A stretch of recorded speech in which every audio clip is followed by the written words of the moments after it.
Oh, so you think you already know what this video is all about because of the Stonewall setup? Wait until you see some new ideas on how you can correctly play the Stonewall defense with black pieces, which I think is one of the most solid and aggressive responses to 1d4. Alright, so this is the setup that we always want to get in the opening stage. Whatever white does, we'll try and get the same exact pawn setup that you're seeing on the board. As you might have already known, the Stonewall is basically a pawn structure, a pawn setup. And of course, it can arise from many openings. For example, the Slav defense, the Queen's Gambit, the Dutch, and the delayed Dutch, which is what we're going to be looking at in this video. And before I go any further, let me give you some characteristics of the Stonewall defense. With black pieces. Number one, black places all the pawns on light squares to gain control over the e4 square, this square right here. And this makes sense because our light squared bishop will most of the times be a bad piece blocked by our own pawns in the opening stage. That's why we replace these pawns on light squares to cover that weakness. Number two, we always need to keep an eye on the e5 square. This becomes a permanent weakness, so that's what will be taken care of at all times. Alright, number three, our light squared bishop, just like I mentioned earlier on, becomes a bad bishop in the opening stage, while our dark squared bishop becomes a very valuable piece. That's why we develop it very early in the opening stage. And number four, we always want to begin the attack on the king side after ensuring that the center and the queen side is secured or locked up. So these are the primary characteristics of the Stonewall defense. Now let's have a look at some opening moves. So let me quickly show you how we can create the Stonewall setup from the Slav defense. So the Slav defense is where white begins with pawn to d4 and then black responds with d5. They play c4, the Queen's Gambit, and instead of taking, we play c6. Now from here, white usually plays knight to f3, which is the top played move. And right in this position, black normally goes knight to f6, which is the normal Slav defense. Later on, they can transpose into the semi-Slav with a move pawn to e6. This is not what we are looking at, but hey, this is another solid opening that I always recommend for beginners, intermediate level players, and advanced players to learn. In fact, I even have a course on this opening. You can check it in the description down below. A very amazing course, by the way. So instead of knight to f6, I recommend you go pawn to e6, just creating this little pyramid here. Pawn to e3 by white, and then you go pawn to f5. So what have we done? You can clearly see that we haven't touched any of our big pieces at the back because we first of all play the 4 pawns. So that's one secret to remember.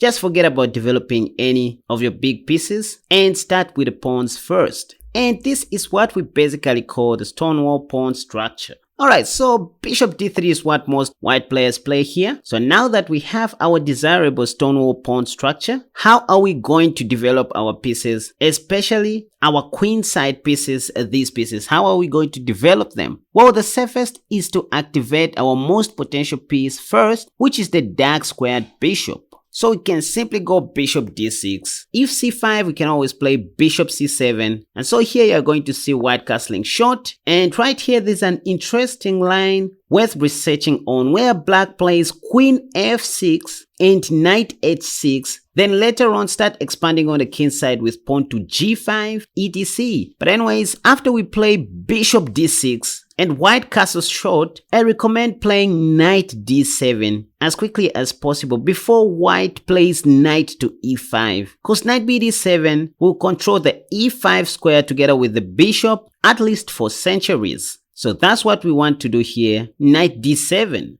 Controlling this square right here. So that's one secret maybe which you didn't know with this setup. So knight c3 is one of the moves that can be played. Here you just go knight gf6. Pawn to b3 may be played here, intending to go bishop b2, but we can simply go knight e4 before we castle short. There is no need for us to rush. There is no immediate way for white to attack us, so castling can wait. White to play something like bishop b2. And again, instead of castling short, that's okay, but queen f6 is best. Why?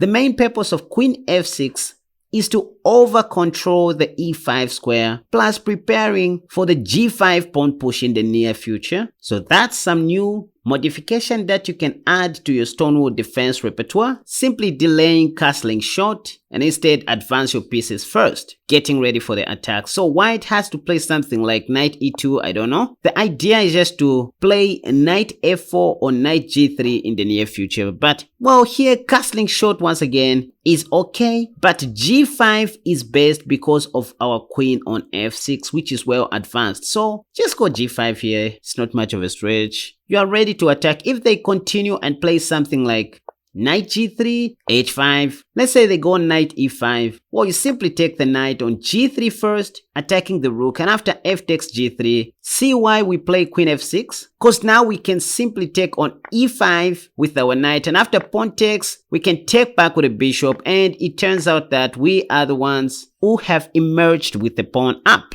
And that's another advantage of delaying castling short, because we can always change our mind to castle long if need be. Okay, back to this position where we play queen f6 instead of castling short in order to over control the e5 square. And let's say white plays knight e2, intending to go knight f4 or knight g3. Now wait a second, it was here where I advised that just simply go pawn to g5 and start attacking on the king side. But if you don't like this idea, you can just go castle short if you want. Let's say castle short. They play knight f4, that's the only downfall. And now you can't even play pawn to g5 here, even though it is playable because of knight h5. So technically speaking, there is no game on the king side, and so we have to focus on the queen side. That's one problem that amateur players make. They always want to play on the same side of the board, even when there is nothing to do there. So you need to play from both sides of the board in order to shift the tension somehow. So pawn to f5, for example. If they go a3, now you go queen h6. So you are just confusing your opponent. You play on this side of the board and then you go back. That's how we play chess. Knight e5, well, you take the knight. So another thing, this knight on e5 will be traded off with our queen's knight, so that if pawn takes, we will always be playing bishop e7. This bishop will start playing from this side of the board. And this is basically what you're going to be expecting. Anyways, let's look at another possible way of playing the Stonewall setup now with the queen's gambit declined. So with the queen's gambit declined, white starts with d4 and then we go d5, c4. We don't accept the gambit by taking, and so we play pawn to e6 instead of c6. Remember, c6 is the Slav defense. Now pawn to e6 is known as the queen's gambit declined. The most common moves here are knight c3 or knight f3. So you see white playing knight to c3 here. Whenever you see knight to c3, just like in the Stonewall attack for white, always think of the e pawn push. White may push pawn to e4, and this will stop our pawn wall setup from being formed. So we simply go pawn to f5, over controlling the e4 square, and at any time if c takes d5, we'll simply take with our e pawn and build up that pawn chain with pawn to c6, unless our f pawn is attacked by the light squared bishop. But anyways, knight to f3 is what they are going to play. Again, you don't play any of these highlighted moves in red. You first of all complete your 4 pawns setup, just like I mentioned earlier on. So you go pawn to c6, creating these 4 pawns. You always want to start with pawns. Pawn to e3, and once again, even though knight f6 is very much playable, I like to go bishop d6 first in an effort to start controlling the e5 square as early as possible, even before black wakes up with knight to e5. So bishop d6 makes a lot of sense. Now, if they play something like bishop d3 here, I'll quickly play knight bd7, over controlling the e5 square. So that's some new idea to keep in mind. But what if they play knight e5? Well, that's when you can go knight to f6. Funny enough, you may see white copying you with the move pawn to f4 right here, since they have now realized that you just want to have a normal and solid game. So they are going to play most of the times pawn to f4, playing in the style of the Stonewall as well. So we just castle short, they play bishop e2, and knight bd7 comes anyways. what did I say? The queen's knight will most of the times be exchanged with white's most active knight on e5, and we'll put this dark squared bishop on e7. So that is the plan. Knight e4 is always important, paving way for our queen to sit on f6 as always. So if they take, we take with our f-pawn. Bishop d2, you can even see for yourself that there is nothing that is going on the king side here. And so what most strong players do is that they play on both sides of the board, go pawn to a5 if there's nothing important to do on the king side. They go a3. And then you can simply take the knight, simplify the game, and put your bishop on e7. If rook takes rook, taking with your king or queen will be somehow delaying your development. So you can take with your bishop. That's another secret. So that after a series of moves, you can develop your other pieces. Ensure that you are the one controlling the queen side.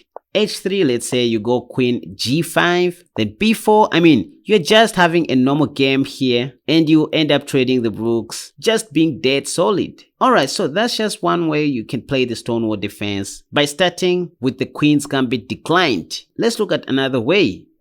Alright, number 3, from the Dutch defense. So the Dutch defense is where white begins with d4 and then you play pawn to f5. Now, the only reason why I don't like starting with the Dutch is that it's one of the most studied openings with lots of new theories and improvements. Besides, there are many deadly refutations against the Dutch that you're supposed to be aware of. I mean, if you really want to be a good Dutch player, such as the Staunton gambit with pawn to e4, the Hampton attack with an immediate bishop g5, the Bear or the Krejcik gambit, and so we just have to hope that maybe black doesn't play any of these moves which may stop us from creating our Stonewall pawn structure, playing hop chess. Anyways, we have to hope that they go pawn to c4 and then we start creating our pawn structure. If knight to c3, we simply go pawn to d5, even though knight f6 was also playable, but we first of all want to start with the pawns, the 4 pawns first. So bishop f4 is what they play most of the times, preparing for pawn to e3 next. So we go knight to f6. So against the London, we'll most of the times be playing bishop e7. And after bishop d3, we go knight e4 first. I mean, we can even castle short. It doesn't matter what white does. Now, hold on. Whenever you see queen c2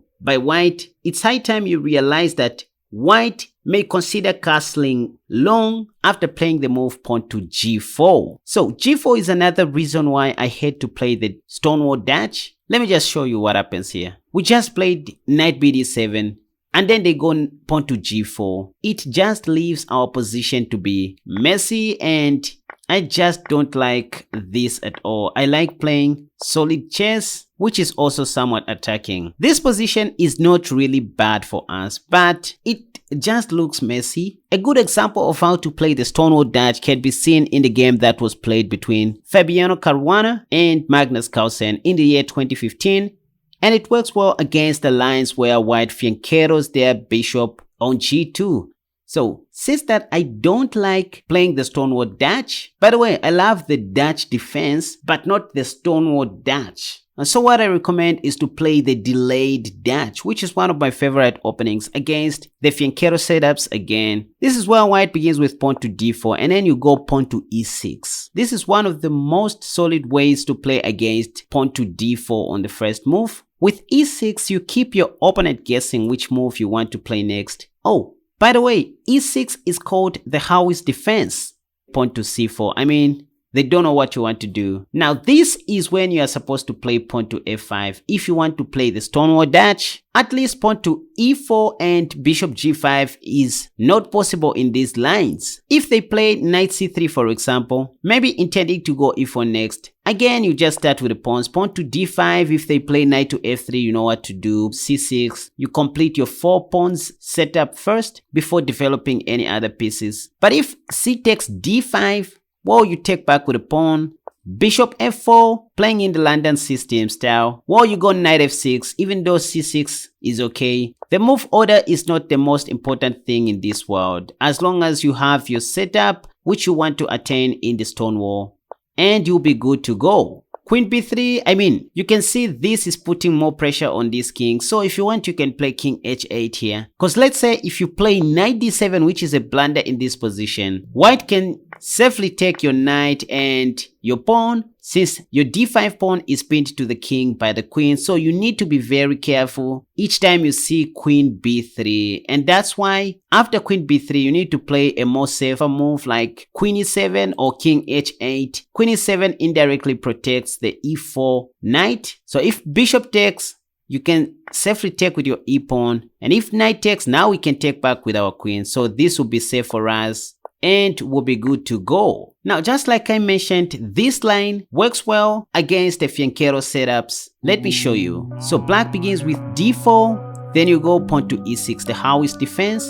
c4, and now you go f5. Then right here, the top plate move in the Masters database is pawn to g3. Well, that's when you're supposed to go knight to f6, just being flexible and start building up your pawn structure of the Stonewall. Castle shot, you simply play bishop d6, and now this knight will go to e4, you will castle shot. This queen should go to f6, very important, and the queen's knight will develop on d7, over controlling the e5 square if need be. Alright, so this is about every important stuff you needed to know in the Stonewall defense with black pieces, and I hope you'll be good to go. This is one solid opening that you can try out against any opponent, especially higher rated opponents. So if at all you did enjoy watching this video, please consider giving it a thumbs up and subscribe to my channel if you haven't already. If you want to take your chess seriously, you can consider visiting my website where you can purchase all my courses at very affordable prices. The link is in the description down below. Alright, so thank you for watching this